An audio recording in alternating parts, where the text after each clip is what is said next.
Jaloliddin Rumiy. Radifish asari. 26-qism.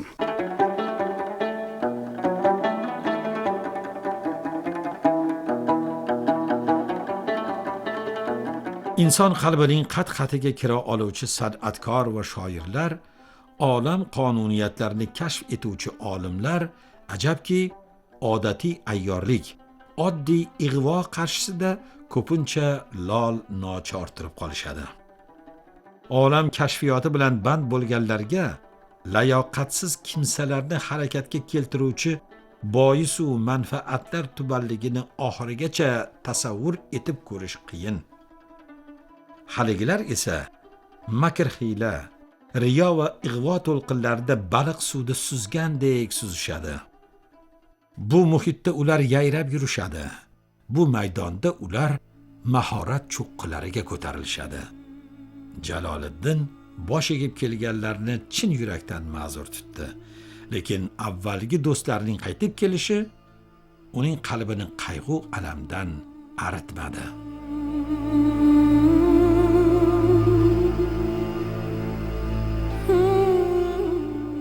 Hech kimsada bo'lmagay bu yangliq savdo. Yo'q bo'yla tamannoki bag'rimda yashar. Go'yoki dahr ichra qolib men tanho, go'yo bashar mulkida men g'ayri bashar. Shams Konyodan g'oyib bo'lganiga rosa 1 yil to'ldi. Ayozli bir qish ertasi juldur kiyim kiygan, sovuqdan dildiragan darvesh shoir eshigini qoqdi. Ozib to'zib ketgan yuzi iflos jandasiga qaraganda u eng jazavali, biror nizom va guruhga bo'ysunmovchi qalandar edi. U ta'zim bilan naycha qilib o'ralgan maktubni uzatdi. "Xotin, xotin" deb qichqirdi Jaloliddin. "Xush xabar, uyda neki bor barini yig'ishtir, xush xabar." Shu so'zlarni aytib turib, u ustidan yaxtagiyu oyog'idan mahsisini yechdi. Uning qichqirig'i butun xonadonni ost-ust qilib yubordi. Birinchi bo'lib Asrandi o'g'li Yahyo oyoqqa turdi. Yaqinda tug'ilgan qizi Malika chinqirib yig'ladi. Kira xotun uni bag'riga bosganicha erining xonasiga yugurdi. Uning etagiga 4 yashar alim yopishib olgan edi. Shoirning bo'yi yetib qolgan Asrandi qizi Kimyo ham sabri chidamay eshikdan mo'raladi. Uning hayratdan katta-katta ochilgan ko'zlari oldida ajib bir manzara namoyon bo'ldi. Mavlono o'zi yolg'iz paypoq va ko'ylak lozimda qolib, qo'rqinch yuzli notanish kimsaga etigiyu nafarmon yaxtagini kiydirmoqda edi. Darveshning oldiga dasturxon yozishdi. Jaloliddin uning gushnalik bilan ovqatlanishiga mahliyo bo'lib, termilib o'ltirardi.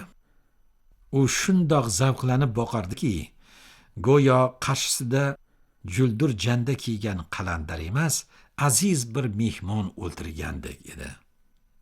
Darvesh uning aytishicha Damashqdan kelgan edi. U Shamsiddinni o'z ko'zim bilan ko'rmadim deb necha bor aytsa-da, shoir unga ishonmasdi. U Shamsning qaydaligini mendan sir tutyapti deb o'ylardi. Damashq. Demak, uning do'sti jonajoni o'sha yerda panoh tutmish. Jaloliddin darhol javob yozdi. Ertasi kuni ertalab darvesh tahorat olishi bilan u maktubni uydagi bor bisoti bilan qo'shib unga uzatdi-da, hoziroq yo'lga tushishni, xatni umr quyoshiga tezroq yetkazishni iltimos qildi. Darveshni xachirga mindirib, to shahar darvozasigacha o'zi kuzatib bordi. Qal'a devori ustiga chiqib, yo'lovchi ko'zdan g'oyib bo'lguncha uning izidan termilib turaverdi. Yana ketma-ket 2 maktub jo'natdi. Birinchisini Damashqqa borayotgan charm savdogari bilan ahiylar shayxiga topshirishni tayinlab, ikkinchisini o'z muridi orqali. Lekin bittasiga ham javob olmadi. Shunda u huzuriga o'g'li Valadni chorladi. Unga o'zi yozgan maktub va zargar Salohiddin bilan kotibul asror Husomiddin yig'ib bergan aqchalarni topshirib dedi: mendan elchi bo'lib borasen. Uning poyiga aqchalarni to'kib, mening nomimdan aytasen kim? Unga g'anim bo'lib yurganlar tavba tazarru etmishlar. Endi marhamat qilib iziga qaytsin. Valad maktubni avval ko'ziga, so'ng ko'ksiga bosdi. Ta'zim ado etib, shu ondayoq yo'l tadorigini ko'rish uchun tashqariga otildi. Maktubda shundoq deyilgan edi: Allohga qasamkim, sen ketding-u shomdan tongga qadar yongan shamdek erib ado bo'ldim. Mum qolmadi, yonib bir cho'g' olovga aylandim. Sening vaslingdan yiroqda tanim vayron, ruhim shu vayronida bir cho'g' kabidir. Oting jilovni biz tomonga burgilkim, sevinch u saodat bizga yuz burgay. Sensiz sevinchimiz misli iblisi layindek har kun sang bo'ron ostidadir. Sensiz mening lablarimdan bitta ham masrur va ma'noli misra uchmadi. Faqat maktubda yozgan so'zlaringni o'qib, quvonchimdan 5-6 g'azal bitdim.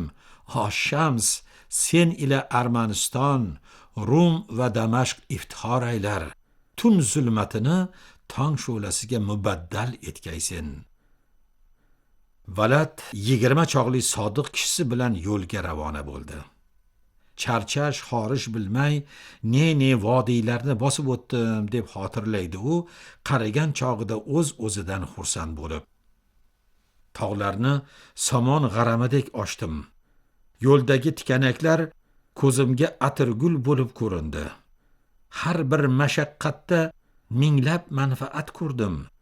Qish ayozi shakardek shirin, yoz jaziramasi shaftoli sharbatidek totli bo'lib tuyuldi. Uning quloqlari ostida otasi yo'l boshida oq fotiha o'rnida aytgan misralar jaranglab turardi.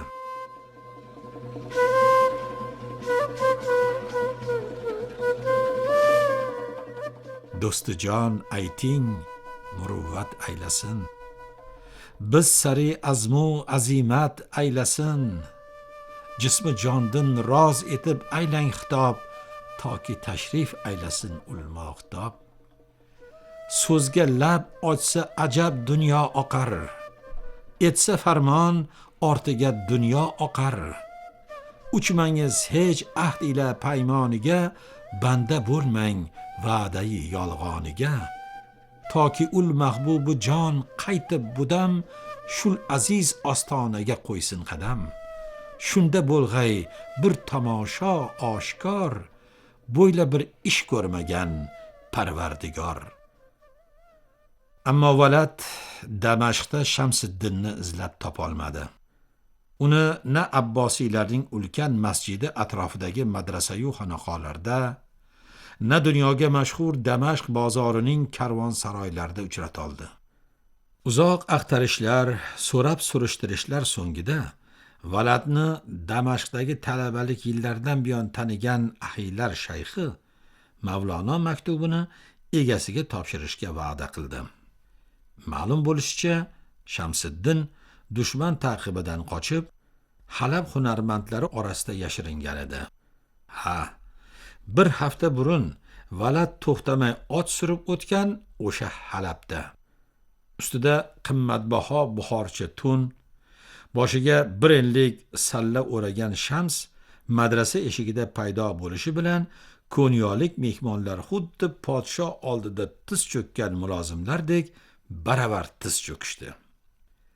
Mavlononing topshirig'i bilan oyog'i ostida sochilgan tangalarni ko'rib, Shams tabassumdan o'zini tiyolmadi. Nahotki aqchasiz Mavlono bizni simu zar ila rom etmoqchi bo'lur? Agar menga otang qabrdan turib Halab yaqinidagi Tillabashir qishlog'iga kelmish, seni bir ko'rib tag'in ko'z yummoqchi emish deyishsa, men o'lsa o'laversin derdim. Ammo joyimdan jilmasdim. Lekin Mavlono bilan ko'rishmoqqa mana men tayyor. Mavlono Shams dilini shirin so'z, sozu sano bilan eritishni tayinlagan edi. Bunga hojat bo'lmasa-da, Valad otasining farmoyishini har qalay o'rniga qo'yishga qaror qildi. U Shamsiddin sharafiga surunkali majlisi samo tuzdi. Bu orada Konyoda Mavlononing toqati toq bo'lgan edi. MTRK audio kitoblar.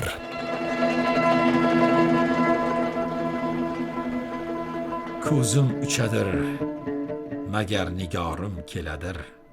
Dil hapriqadir, magar ki yorim keladir. Qo'y jonni garovga kim agar abgor sen, qo'y bodani kim tashnai zorim keladir. Mujda mayidin ajabki mast bo'ldi quloq. Ko'z yoshi to'kibon deydi humorim keladir. Boq lashkari ish chiqib qator saf chekmish, bas sabri chidamki shahsuvorim keladir. Nihoyat Valad Shamsiddinni olib yo'lga tushdi. Shams har qancha o'tinib qistamasin, u otga minishga unamadi. Sizga barobar bo'lmoqqa ne haddim bor? Podsho suvori, qul ham suvori. Bu ne hamoqat? Siz sohibsiz, men g'ulom. Siz jonsiz, men bir badan. Rafoqatingizda nainki oyog'im, balki boshim bilan yurmoqqa shaymen. Boshim bilan yurmoqqa shaymen. Valad umrining oxirigacha otasining nufusi ta'siridan qutula olmadi. Holbuki u ham ilmli, ham iste'dodli, ham aqlli edi. O'zidan so'ng nazmiy va nasriy asarlar qoldirdi. Turk she'riyatiga asos soldi. Uning she'riyati otasi she'riyati darajasida emas ekan, ne iloj? 100 yilda bir keladigan daho bilan kuch sinashish har kimning ham qo'lidan kelavermaydi. Valadning sho'ri shukim, u tabiatan murid edi. Mavlono o'g'lim taqlidchi bo'larmikin yoki davomchi deb bekorga xavotir chekmagan edi. U dinlar va rasm-rusumlar ustidan baland ko'tarila olgan. Bas, yurak va aqllarning biqiq muhitda po'panak bosib, qotib qolishdan hazar qilar edi. Sulton Valad bo'lsa, Jaloliddin o'limidan hali 10 yil o'tmasdanoq uning nomidan darveshlik sulukini tuzdi.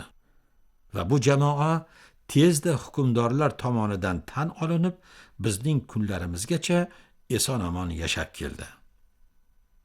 Shamsiddin otda, Valad va o'zga mahramlar piyoda. Konyoga yetguncha 1 oydan ziyodroq yo'l bosishdi. Larendega yetganda Valad otasiga chopar jo'natdi. Jaloliddin xushxabar uchun uydagi bor budini, hattoki boshidagi sallasini ham yechib berdi. Shogirdlari yu ahiylar sardori hamrohligida poy piyoda yurib, Shamsiddinga peshvoz chiqdi.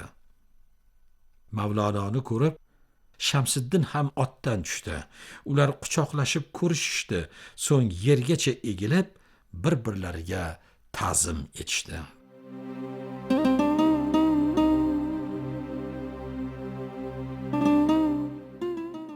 Mening shamsim, mening oftobim keldi. Simin chehra ul mohtobim keldi. Qulog'im mujdasi, ko'zim ravshani, bazmaro ichkali sharobim keldi. Qanotim keldi aylay ko'kka parvoz. She'r keldi hayqiriq xitobim keldi. Saboh olamni to'ldir shu'la birlan. Shams keldi, munavvar oftobim keldi. Shamsiddin Konyoga 1247-yilning 8-may kuni qaytib keldi. Ilgari ta'na dashnom otganlarning hammasi uning huzuriga bosh egib kelib uzr so'rashdi. Shams tavba qilgan dushman tavba qilmagandan xavfliroq degan naqlni bilsa-da, ularni tabassum bilan qarshilab ma'zur tutdi. Zero unga bosh egib kelgan murid va darveshlarning ko'pchiligi do'st ham, dushman ham emasdi. Ular nimalar qilishayotganini o'zlari ham bilishmasdi. Yana ilgarigi jo'shqin hayot boshlandi. Har kecha majlis tuzib, tonggacha raqs-u samao qilishardi. Ular tuzgan yig'in hammaga ochiq bo'lib, kun sayin xaloyiqni o'ziga ko'proq jazb etardi. Samo sulton poytaxtida odat tusini oldi. O'zini izzatlaydigan har bir savdogar, amaldor va bek o'z qo'rg'oni, bog'i, uzumzorida shundoq majlislar tuzar. Ularda Shams va Mavlono ishtirok etishmasa, izzat nafsiga og'ir olar edi. Mavlono uchun yangi e'tiqodini ayon etish usuli bo'lmish majlisi Samo ularga Mo'g'ullar ofati-yu Saljuqiylar davlatining sharmandali zavolini unutishga yordam beruvchi bir ermak edi. Lekin Jaloliddin she'rlari uchun bu ilk bor ochilgan keng maydon edi. U gohida Shamsiddin eng yaxshi do'stlariga ham aytishga jur'at etolmagan fikrlarni she'riga solib aytardi.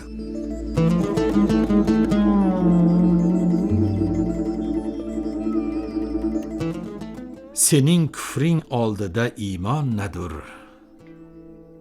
Samandar oldida chivinjon nadur? Iymon suvdir, kufr tuproqdir qaro, lekin bari kuldir otashing aro. Garchi iymon shamdir, kufr shabiston, lekin quyosh chiqqach deyshar hamon. Bizga zarurat yo'q, topaylik barham. Iymon din otidir, shundoq bo'lsa ham, o'shandoq ot oshiqlariga na hojat, ularga ishq aro shu'ladin sur'at. Jaholat va mazallat tunida shoir aytmoqchi iymon shamchiroqdir.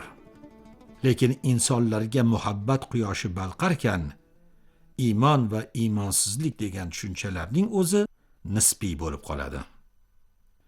Jaloliddinning insonparvarligi keng umumiy qamroviga ega bo'lgani bilan sira mavhum emasdi.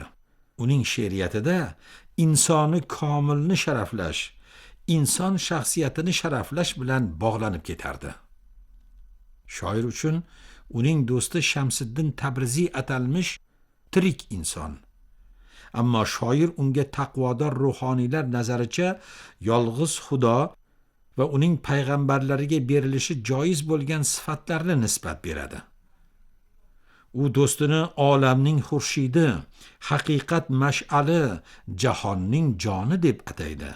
Bu gaplar mutaassiblar nazdida hozir ham kufri ishtiboh sanaladi.